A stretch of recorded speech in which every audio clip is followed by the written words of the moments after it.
Hey there, dear strangers online! I had promised I would take a break for this month because I needed to focus on a lot of other stuff I had going on, and guess what? Someone at Gamefreak literally decided to click on a phishing link and all hell broke loose. So yes, this will be a short and different one. The first video ever on this channel without me showing my face, but bear with me because I'm literally recording this on a family vacation and I have absolutely no recording equipment on me. And I hope it's cool for you that I will take the Arlo route and use this as an excuse to show some old gameplay footage.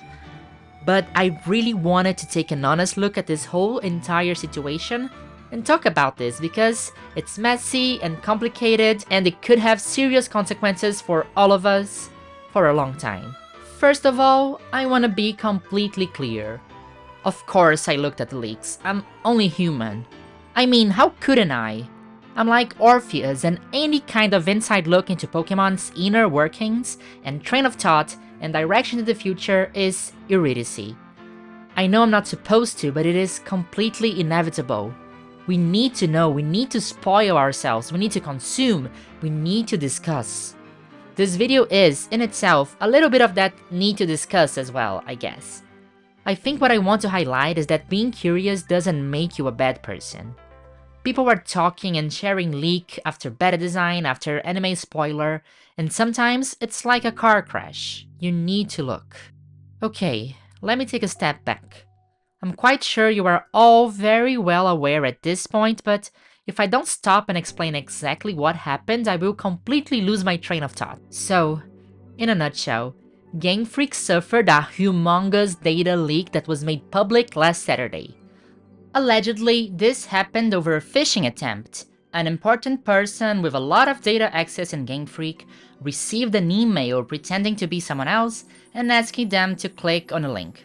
They clicked, and the hacker got access to the entire intranet of Gamefreak, with the latest files dating to May 2024. Over 1 terabyte of data from private servers with information dating as far back as development files for Pokemon Gen 3. There are anime discussions in there, there are unused designs for Pokemon in there, scrapped Mega Evolutions, internal meeting notes, it's huge. It's 300 times bigger than the Nintendo Giga Leak of 2020, and we will still be seeing new info coming out of these files for a long time. When I first heard about this, it was Saturday night, I was out with my friends having a drink. My first reaction was, oh my god, I need to see this, and is there any ZA information? And yes, there is. Although most of it is being kept by the leaker, be it out of respect for Gamefreak or to use as leverage in the future, there was definitely new information about Legend ZA, Generation 10, and the Switch 2 that we didn't know before. And I will not be talking about any of that. Because I think that the way that we, the community, have been dealing with this kind of sucks. I will not even go into the subject of doxing employees because I don't think I need to tell you why that is a bad thing. Yes, Gamefreak is a billionaire company, but these are workers. Like, real-life people just doing their job. In the leaks, they talk about death threats that Gamefreak staff have received in the past over pairing Ash with Serena in the anime. I don't need to tell you that fans can do insane stuff and that leaking personal data and home addresses of employees, mainly given recent history, is a bad. This is already enough reason why we shouldn't be engaging with this at all, but I also know that this is hard to avoid. All of your friends and all the YouTubers are talking about it. It's in the trending topics, it's unavoidable. But really, dear strangers online, we really should try our best to avoid it. Hear me out, we have 1 terabyte of information. I will not deny this is invaluable stuff. With what we learned in the past few days, we have more insight into the design and creation process of these games than we ever had. It's really incredible to take a look behind the curtain and see what could have been and what was before it became what we know. It's a beautiful piece of information that really belongs in a museum or inside a concept art book, but It completely breaks my heart to see what we are paying attention to instead. Like, we were shown incredible internal documents over the thought process for the implementation of IVs and EVs, how they have been trying to simplify and streamline competitive Pokemon since Gen 3. Priceless insights and looks into their reasoning to make one decision and not the other. And what are we focusing on? Oh, Game Freak employees are furries and gooners and perverts, like, come on! We have this immense database about the inner working of our favorite games, and all I see being talked about in my timeline is Typlosion and Slakoff memes because of how raunchy and deranged it is. Because it gets more clicks. Because it is the dark and edgy Pokemon takes that they always wanted. Except it's not. It's literally not canon, it's scrapped stuff. And it's honestly so uninteresting. It's the Vaporeon copy pasta all over again, which I really hate, and I believe it misses the entire point of trying to explore a more folk side for Pokemon. I have seen some messages from Japanese people calling the Western reception of these stories borderline racist, for reading it as an erotic fanfiction and failing to recognize the clear links to Japanese folklore.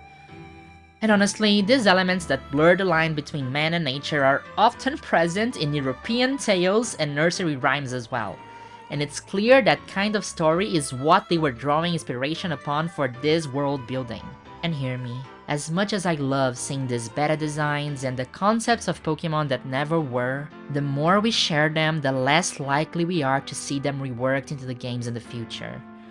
Many such cases of beta Pokemon from Gen 1 that became something else in Gen 2.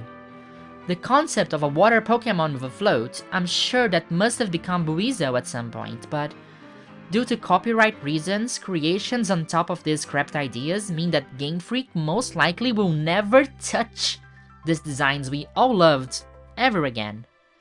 As my friend Zane said, if 100 people make fan art of evolution ideas for the Water Rabbit starter, and Game Freak wants to revisit the idea and design their own evolution for it, they have to be super mindful to not make it look like any existing fan art for something that is ultimately their IP. And this sucks.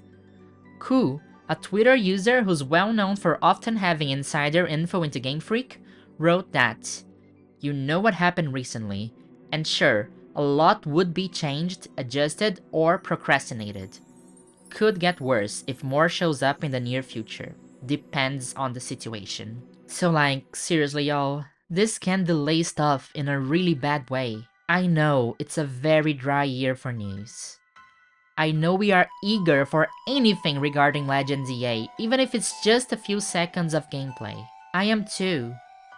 But this is not the way to go about it. Yes, I really wish that Game Freak would have shown us all these designs and conversations willingly, because this really belongs in a museum, or a concept art book, and it's priceless information, but getting it through leaks that we don't even know if they are real or fake, that get debunked 15 minutes afterward, that are poorly translated through Google, cause everyone to believe that a villain character is somehow autistic representation, and let 100 of random gaming news outlets put out half-assed articles about how Pokemon is secretly adult fanfiction, is definitely not the way to go through it.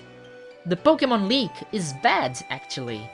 Bad for Game Freak and bad for us. Leaking confidential relationships between them and Netflix, for example, can lead to amazing projects to get outright cancelled. And again, this is how these files looked 6 months ago, and so much can have changed. And this is all without mentioning, people got doxxed. Engaging with this leak is essentially killing off hundreds of ideas that could be used in future Pokemon games. There is one Pokemon with a unique evolution gimmick that I thought was super fun and is the source of endless possibility, but after this, we will likely never see it make it to a main title game. Of course I'm curious too, I would love to see a few seconds of ZA gameplay, or have some news about the Switch too, but I would rather that happened in a proper trailer, and not in a weird shaky cam recording that might be debunked as fake 2 hours from now. And I don't know what to do here. I don't know what call to action to have for this video because I know this is kind of unavoidable. I will probably still be seeing these leaks all over my timeline. And I might even learn about more interesting stuff, but we need to do our best to stop engaging with it. There are things that are really nice to know, but it comes with the cost of unnecessary spoilers, and story details getting out, and weird lore that is a million times better if kept in a folder somewhere. And again, it comes at the expense of the safety of the people who are doing the thing that we all love. I think some empathy here goes a long way. That being said, I also think it's nice having learned that Gamefreak is literally using Lady Gaga's Born This Way as placeholder music when developing their games.